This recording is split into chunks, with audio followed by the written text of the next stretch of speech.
Hey guys, what's going on? Welcome back to the channel. And yes, I am back. So over the last couple of months, I will say maybe for the last year, I've been very busy with prior commitments that I had. Finishing my MBA, getting a couple of certs for my work and my business, and I've been away from YouTube. But today we're back, guys. We're back, and we're gonna get back into this train of YouTube, and of course, we're gonna be looking for transparency and for uh, for the betterment of our people. So in today's video, look at who I got, guys, for you guys.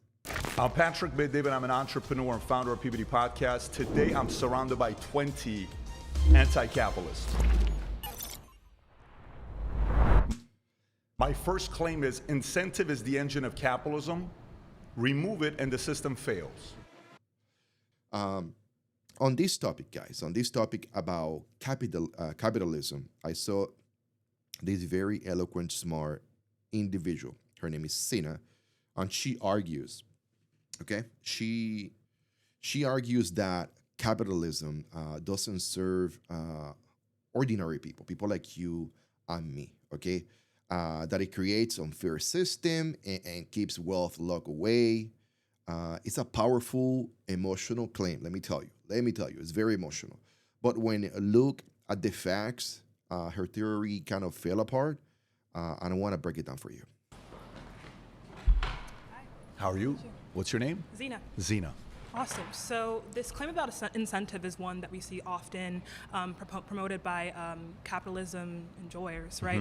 And it's this idea that, profit incentives is the only thing that can make humans do things, get up out of bed every day, which has never been the case historically. It's not the case psychologically. Historically, it's never been the case? No. What has been the case? So we've seen... What's been the incentive? The incentive is intrinsic motivation. Intrinsic motivation? Of course. Have you ever heard of intrinsic motivation? Of course I have. So you Okay. think people are going to go just do anything for no incentives? The incentive is intrinsic, meaning passion, interest, and honing your skills. Whether you get paid or not. Well, the problem is that we're forcing people to, need to, work to survive. So and what's the alternative? So That right there. When Patrick says what's the alternative is the point to me that broke her claim. Okay. But I want you guys to understand this is a very well educated, smart individual. Zina is very smart. Okay. I think she mentioned during the interview which university she went, many things like that. But let me tell you something. How can such a smart individual get this point of view where making money is not the number one priority? Why I go to work and I devote my best to the company that I work for, or why earning money, making money should not be the number one priority or number one area where I will be motivated for waking up every morning and execute to the highest of the standards in my own business, in my own practice, in my own profession, in my own passion, whatever the case may be. At the end of the day, we need money. give me another solution, another economical May I finish system. the talking Yeah, point? actually, Right, I'm awesome. curious. So yeah, the psychological theory of self-determination is widely accepted in psychology. It basically explains that intrinsic motivation and passion is actually what predicts incentive. You're arguing that incentive is integral to profit-driven motivation. That's not true. Extrinsic motivation, at all times, at every single case, is going to predict less creativity, less motivation, less skill, etc. Intrinsic motivation is what causes things like technological development. Some of the greatest breakthroughs have been from people who are devoted in honing their skill. So should they get paid for it? I think that we shouldn't live in a system that privately owns the means of production and forces people in this position. What college did you go to? USC. You went to USC. What did you major in? Sociology. Here we go, guys. She went to USC sociology. Let me summarize her view, guys. I want you guys to understand from my point of view what I think her view is. So Zina suggests that capitalism isn't truly fair because some people start ahead of others, okay? And that means that the system is rigged, okay? In her eyes, the answer is the answer is more government intervention and wealth redistribution is the key. It sounds appealing on the surface, but fairness, equality, shared prosperity, but does that actually hold up in reality? Okay, do you want all your wealth to be shared, the one that you work so hard for? So let me get back to her. Sociology. Who's your hero as a professor?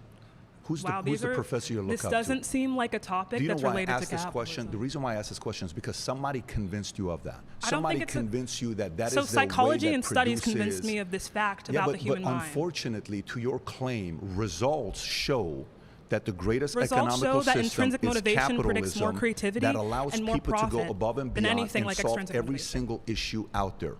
An entrepreneur who gets up, who says, What was your I'm claim gonna again, be- mister? I'm going to incentive.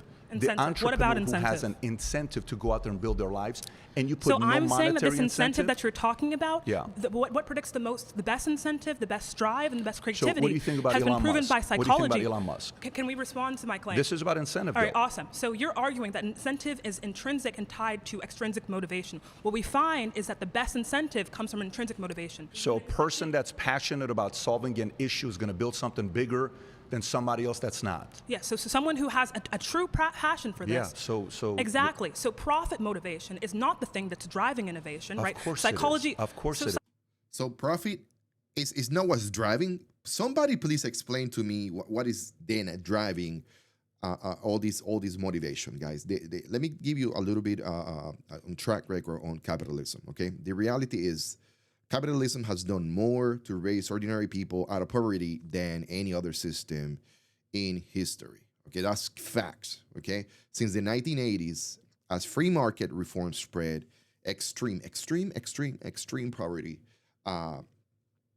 drop.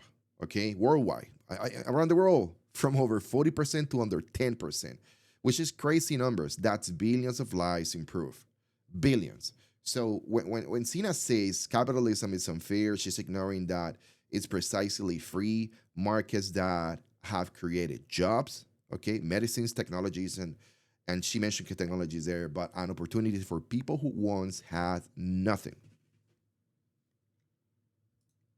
Psychology proves that that's not the if case. there's not- that if profit's there's- not the if reason that we there's have not- the greatest inventions that we do today. I don't know if I disagree with the fact that there's a passion behind it.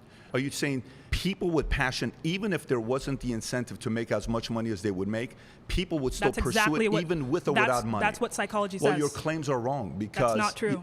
Whoever your psychology professor is, It's if not- you look at data and you find out how America, that's only been around for 249 years, schooled all the other countries that have been around for hundreds, Yeah, if not I'll tell you thousands how. of years They more, schooled all- they did better they than s- others because the incentive because they was accumulated free market profit, capitalism. right, to That's a why. 1% of the population Not and necessarily. continue to produce No, on that not basis. necessarily. It's Right? We not- have this. Okay. It's so not necessarily. Do we When- want to? when- respond because you can say that? You've been but the interrupting the entire time. So if Right. you're saying about the 1% are the problem and they're the only ones that make money, That's a lot not of what I people said. make money. That's exactly what she said. That's 100% exactly what she said. She's blaming the people who has had the go through the struggles of pretty much. Let me tell you something, because creating a business is not easy. Okay, number one, we have the government, and the government is there all the time, 24/7, looking after you. But you only see them every Friday when you have to do payroll or pay your own bills. So when I wake up every morning at 4 o'clock in the morning to do my workout, have my little breakfast, get ready for my day of the office, 5:30 I rise, gotta get changed. The government is nowhere there. It's nowhere nearby me. Okay, listen to these guys. Okay, and then I go into my okay. Now that I'm ready, I need to prep for the day's meetings, agenda, X, Y, and Z. People I need to talk. People I need to pay. People I need to charge of my services. And now, 7 o'clock comes out, and then I have to go to my office and do this, get across with customers. I haven't seen the government. This is 8 o'clock already. I haven't seen the government yet, And then I know all these things are happening. 5 o'clock in the afternoon comes. I have to go back home now. Okay, I haven't seen nobody from the government. Hey, Rick, how's everything going on your business? Nobody.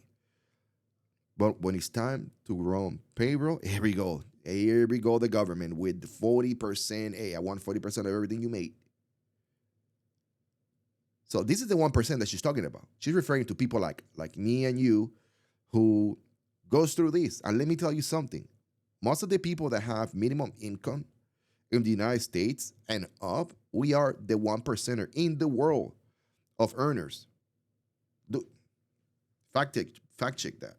You said the profit goes to the 1%. I'm explaining how it is that America has become the dominant power that it is now, right? What we see is that because we have this engine, right, this desire to accumulate profit, we morally justify things like going into other countries, imperializing them, colonizing them, and extracting their resources, right, to funnel our country, right? Social democracies in the Nordic countries don't do this. So yeah, they might not be the wealthiest power, but they have higher rates of education, literacy, human satisfaction, etc. Right? So it depends on what we actually value in a society. Do we value well-being or do we value profit accumulation? Validates your point. If that's the case, people would move to those states. They don't. When you judge a great restaurant by the amount of people that come in, you can say the food sucks here. Yeah, you can say the service sucks here. There were millions of people that lived but in Germany. everybody's lined up to want to come here. They're not lined up to go into those countries.